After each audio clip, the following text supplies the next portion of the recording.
Hello and welcome to Downing Street. We're back again today where it is set to be another busy day in what has been an incredibly busy and dramatic week for UK politics.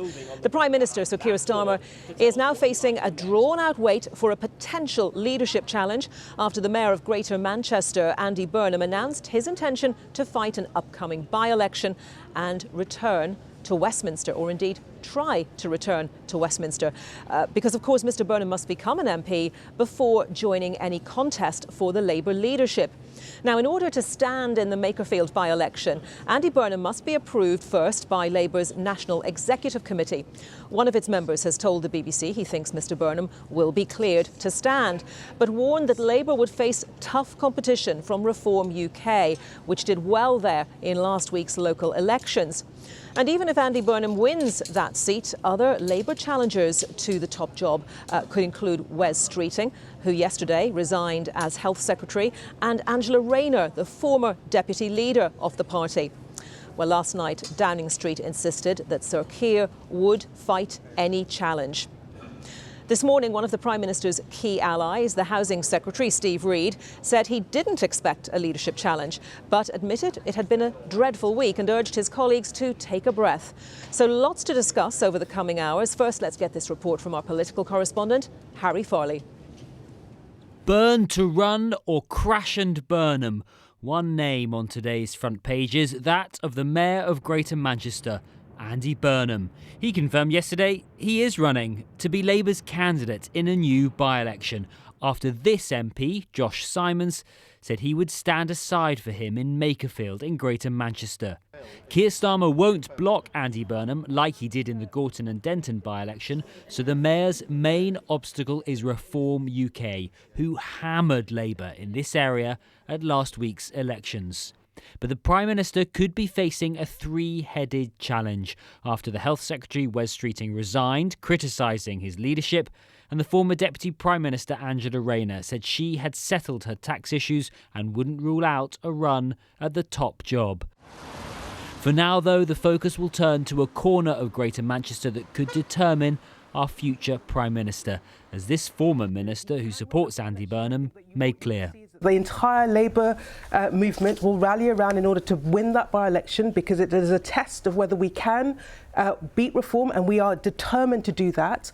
That is first. Get him in, because I think, candidly, the country has massive challenges and we need all of our talent in the National Party.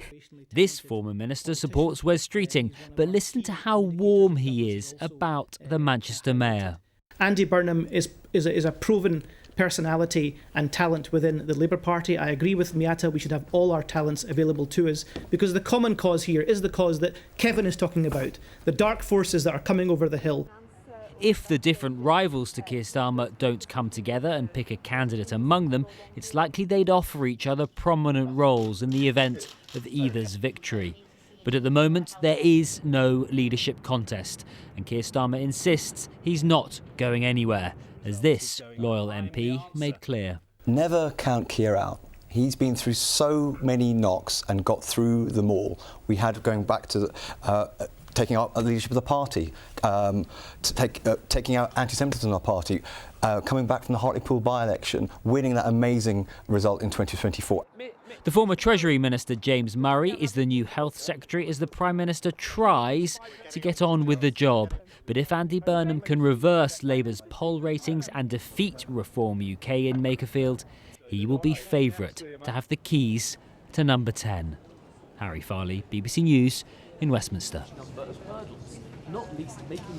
Now, I mentioned the Housing Minister, Steve Reid, a few moments ago. He was the government minister who did the usual round of morning media interviews today, and he is a key ally of the Prime Minister. He acknowledged that Labour has had what he called a rocky week, but he repeated his party's rules about a leadership challenge, that an MP needs to gather nominations from 81 MPs before they can go into a leadership contest, and he stressed that nobody has done that yet. There is no leadership challenge. I'm a member of the Cabinet and I've come on here to talk to you about the problems that we had last week, but also the need to focus on delivering change. And what I've done is yesterday, my department introduced the social housing bill into Parliament so we can get more council homes built and tackle the housing crisis that is facing this country. The British public want us to focus on the problems the country faces, not talk to each other about cabinet top trumps. What they call the Burnham effect. Steve Reid there. Well, joining me now is Alva Ray, political editor for A New Statesman. Alva, really good to have you with us in what has been an extraordinary week in politics here. Steve Reid, obviously an ultra-loyalist to Keir Starmer, the Prime Minister, but how long do you think individuals like him can, maintain that position and try to carry on as though all of this turmoil isn't happening in the background, essentially? It's a really difficult one because Keir Starmer has made it so clear privately and even publicly and through key allies like Steve Reid that he would fight any challenge, he wouldn't set out a timetable, he'll be doing no deals. And he once indicated even just a few weeks ago that he wouldn't let Andy Burnham come back. So this latest development puts him in quite a difficult position because we have seen even this week as the pressure mounted, he actually came out and fought. I think his view will be that it's not over until it's over and that maybe a formal leadership contest needs to be triggered. But I think it's difficult. I know that close friends of his, even a few weeks ago, were nudging him to consider setting out a timetable or to sort of, even without saying so explicitly, just in an interview with a little sort of rhetorical nod, suggest that he might be open to setting out a timetable for his departure even down the line. And he's been very resistant to that. So it might take him a while to catch up with the reality of what's happening. And it's going to be a really protracted process, which means that he's at risk of basically just being a lame duck in number 10 right now, where even if we don't know for certain whether Andy Burnham will win this by-election, and we don't know who would win any leadership contest yet. It would be likely Andy Burnham if he stood. But none of that has happened yet, but it still looks so unlikely he'll be able to make it. But still, I think it will take Keir Starmer sort of hold up in number 10, who's so conscious of the severity of the economic shock coming over the summer. I think it will take him a while maybe to catch up with the political reality, to start listening to allies. But as things stand, and that phrase is carrying a lot of weight right now, as things stand, the Prime Minister is holding firm and saying that he is going to continue to do his job. No mention of setting out any sort of timetable for his departure, determined to fight, it seems. But how does he govern? How does he carry on at the moment, given that you have Wes Streeting, who resigned yesterday, with the intention of running against him? You have Andy Burnham trying to get re-elected as an MP with the intention of running for the leadership. So what does Keir Starmer do in the interim in terms of the day-to-day business of running a government? A good question. I wonder if actually events will help him on this, because so often we have been looking at our own domestic issues and then Donald Trump does something in the White House that turns everything on its head, and we end up talking about Iran or Venezuela and the economic impact of that. And Keir Starmer feels most comfortable on the international stage dealing with those issues, corralling international allies into coordinating some sort of response to the blockage in the Strait of Hormuz. And I just wonder, given, British politics is unpredictable, but Donald Trump is very unpredictable, and geopolitics is unpredictable. But Alva, I think that... But Alva, sorry to interrupt you, but is dealing with global issues, and as you say, Keir Starmer is very comfortable on the global stage, leading member of the Coalition of the Willing, in aid of Ukraine, etc., etc. But that message from the voters here in those local and devolved elections, that is calling on him, is it not, to deal with issues here in the UK, albeit that clearly those issues are impacted by geopolitical ones? I think so, but I mean, and I think that they still have policy plans to show, regardless of the latest developments, they knew that May was going to be tough. And so I think that there are plans to sort of show that Keir Starmer has been listening, depending on how intent he is on fighting. I'm not sure he will, but he will maybe have some eye on sort of proving that he can change and can listen to the voters. But I just think it's just worth bearing in mind that we can't predict what events might overtake this. And so even if the reality is that Andy Burnham's on his way back to Parliament and there's a leadership contest looming, we might find that we end up talking much more about Iran again or something else in geopolitics. And then maybe, even if he's a bit of a lame duck, the heat comes out of this for a few weeks. Otherwise, it will be, as you're alluding to, it will be a quite excruciating time, this like really painful, protracted process where Andy Burnham is basically running a campaign to unseat the Prime Minister over in Makerfield while Keir Starmer sits in number 10 and waits. OK, Alva, thank you very much for your time today. Alva Ray, political editor of New Statesman. And here in Downing Street with me is our political correspondent, Jack Fenwick. Jack, morning to you. A very busy week, and it feels this morning as though we are in a little bit of a limbo phase, as if everyone is now waiting to see whether Andy Burnham can contest that seat in Makerfield in the northwest of England and return to Parliament in order to fight a Labour leadership contest. Just take us through the timetable for that, because first of all, he has to be approved by Labour's National Executive Committee, doesn't he? How long could that take? That's right. Labour's National Executive Committee get a say in this because he is currently the Mayor of Greater Manchester. Now, remember last time Andy Burnham tried to run for Parliament in that Gorton and Denton by-election earlier this year, Sir Keir Starmer's allies on that committee blocked him from standing. Now, we understand that that is not going to be the case this time. That means Andy Burnham is very likely to be Labour's candidate here. There are some other hoops that he's got to get through, but it's very, very likely that he will be. In terms of that timetable, I'm told the NEC could meet as soon as today, but that'll be to sort of set out the timetable and to ask for candidates to apply. They are not going to approve Andy Burnham today. That's more likely to come sometime next week. Then we move on to the question of the by-election itself. Can Andy Burnham win in Makerfield? Labour, of course, won there in the last general election, but Reform UK pretty much swept the board in that area in those local elections just last week. And we saw Nigel Farage say yesterday that his party, Reform UK, is going to, quote, throw everything at that by-election. So there's the NEC, there is the by-election, and then if he wins that, there is a leadership contest. How long might that take in total?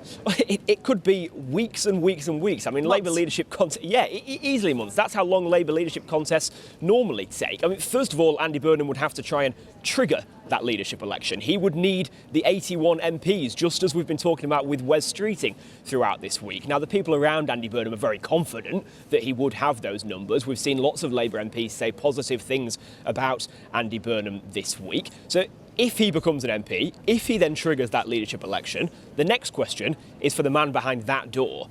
Sir Keir Starmer would automatically be entitled to be on the ballot. It would be up to him whether or not he chose to fight that leadership election. Now, right now, all of the mood music around Sir Keir Starmer's team is that he is up for that fight. He does want to challenge anyone who comes forward and tries to oust him from the job. Then, of course, it's about whether there are any other challengers, the likes of Wes Streeting, potentially Angela Rayner. If they can also get those 81 MPs, then they would be on the ballot as well. Now, it may be more difficult for them than Andy Burnham. We have heard lots of talk about Wes Streeting this week on whether or not he had those numbers. If Angela Rayner does try and go for it, she's likely looking for some of the same sorts of people that will be supporting Andy Burnham. Those are all the questions that we'll be discussing if we get to that point. OK, for the moment, Jack, thank you very much. I know you're going to stay with us for a little bit. Jack Fenwick there, our political correspondent.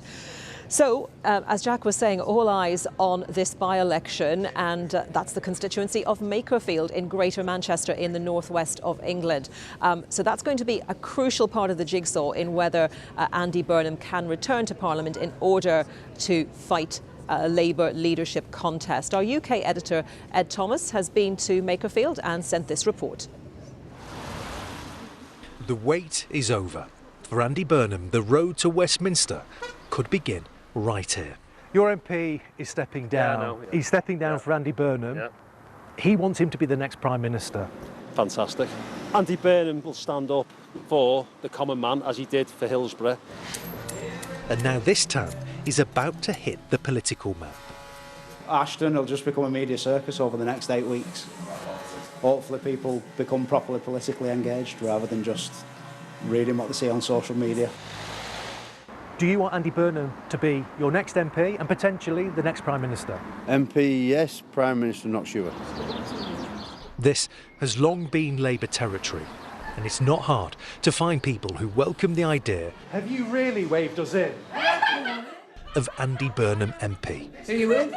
BBC News. Oh, fantastic. I am not very political, but I've always supported Andy Burnham because I think he's just He's very well respected around here. Winston Churchill was PM when Paul Jensen was born. Have you ever known a time in British politics like this? No, I never have. No, I'm saying I'm not young. And he wants our current Prime Minister to be given more time. What are your thoughts when it comes to Keir Starmer? Well, I think he should stay. I think he's a safe person. He's a good, honest, decent man, and I think he might well win through, and I'd be happy if he did. There's no certainty about who will be the winner here. 3 and 1, 31. Reform UK surged in the local elections. So this used to be a Labour club? Yeah, it's been a Labour club since 1880 or 1890. And who took the name Labour off the front door? The committee. You did? We did. Yeah, we did. Yeah. How did that go down?